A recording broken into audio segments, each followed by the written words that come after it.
it's my understanding, I think you emphasized this in your presentation, this is really a focus on the erosion, not on the flow. So explain what you mean by that. Well, there was concern downstream that if we were going to be increasing the flows, obviously then whatever problems they were experiencing would increase. And when you increase the flows, you increase the water level usually, you increase the velocity. So the faster the water flows, the worse the erosion issues are. So that's what they were concerned about, is my understanding. I didn't get that question directly, but I heard about it, so I just went ahead and addressed it.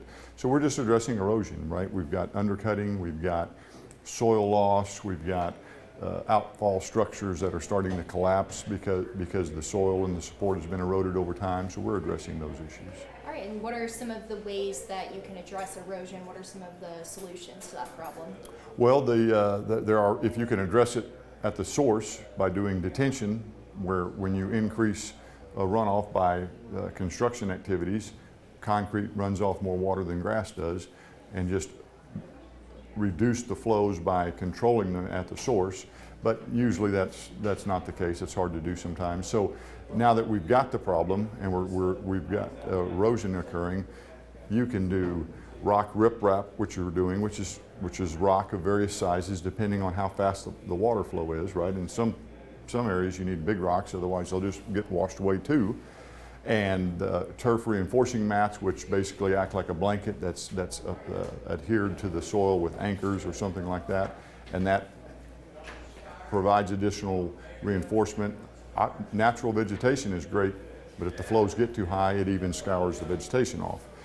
There's gabion baskets, which we're using in this project, which we build baskets and then fill them with rock and then anchor those in place. Those are very effective in high velocity situations like we have here.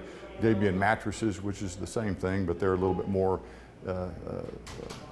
resistant to high flows than just regular reinforcement mat, which is just like a plastic, like a mesh, mesh or a net that you lay over the surface of the soil.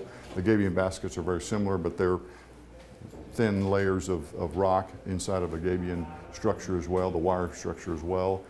Let's see what else we're doing. I mean, you could grout your riprap, you know, if you had riprap rock and then you put concrete in it, that's what you call grouting, so it holds it in place as well. Or you could just use concrete riprap, just pour concrete and improve the channel all the way around. Now we couldn't do that in this situation because the Corps of Engineers considers this waters of the U.S., so we had to be very careful and very targeted in the amount of erosion control that we did.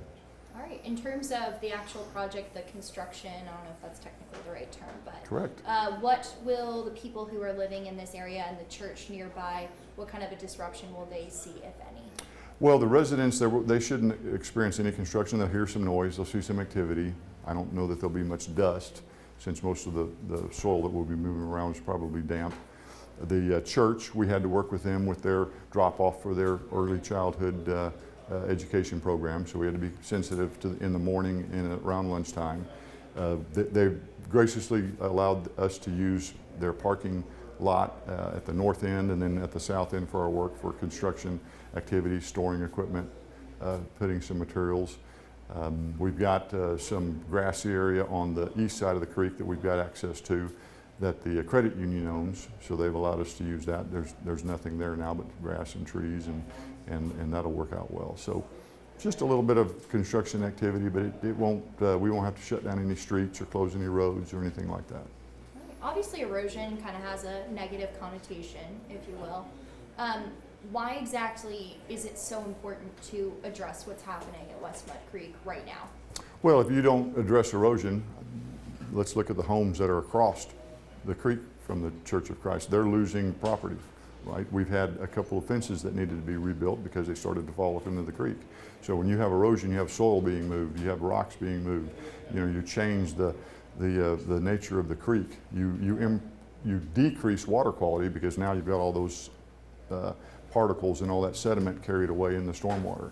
So addressing erosion protects property and protects water quality. All right, you got anything else you want to add? Good morning and hope you have a great day. Actually, I forgot to ask, what's the timeline?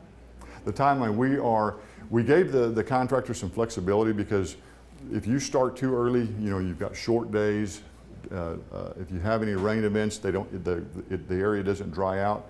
So we're probably going to let them start whenever they want to start, but I would imagine we're going to start in March, and we have to be completed by the 1st of November is the contract end date. We didn't give them a certain amount of days. We estimated how many days it would take, but we want them out of there by 1 November, and the reason is because you're on borrowed time in November.